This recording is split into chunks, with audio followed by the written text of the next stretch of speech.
What if the end of the world were today? What if what you always feared came true today? This is a series that not only takes you to the what if, but actually puts you there live. You see, this isn't make-believe. We are actually going through the end of the world.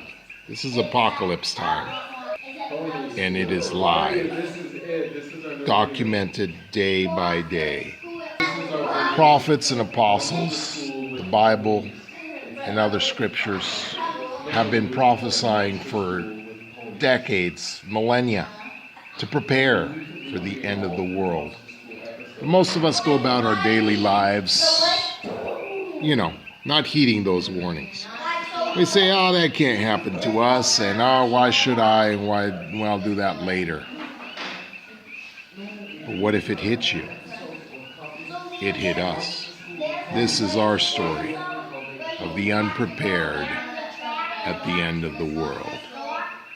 You see, Hurricane Maria has hit, and it has hit hard, and it has hit precise. The whole island of Puerto Rico has become devastated and ripped apart. Infrastructure, buildings, highways, everything, everyone has been affected.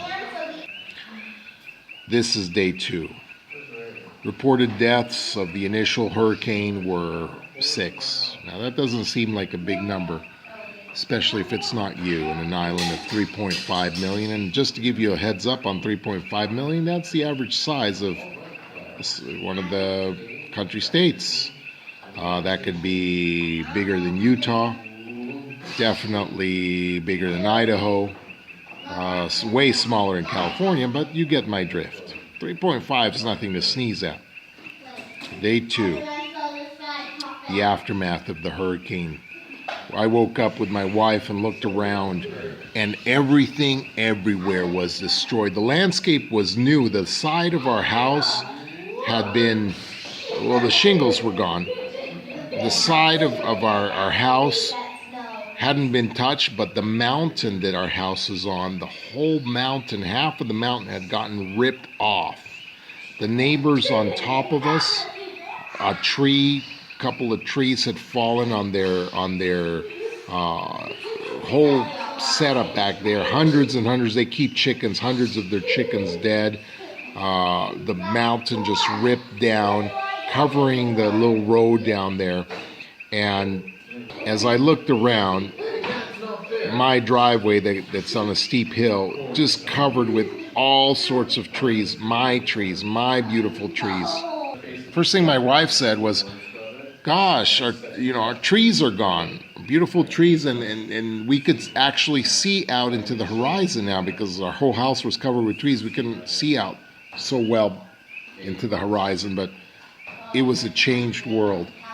The river was swelling as high as it could be. Everybody's house was affected in some way or other, but the ominous thing was the bareness of the surroundings. The trees, every tree was snapped in half, all their branches gone. There was some stick kind of trees left, but people's houses, people's roofs, houses completely imploded in, and the telephone wires and the electric wires, that was the ominous part. Every electrical wire either bent, torn in half, hanging over, electrical wires dangling everywhere. No wonder they turned out the lights. No wonder. Now, the eerie thing about this, if you think about it, changing, and this is what my neighbor said today, and his son works for the government here, so changing one pole of electricity, well, that's hard enough. Imagine having to change hundreds, thousands. This is the situation we're in day 2.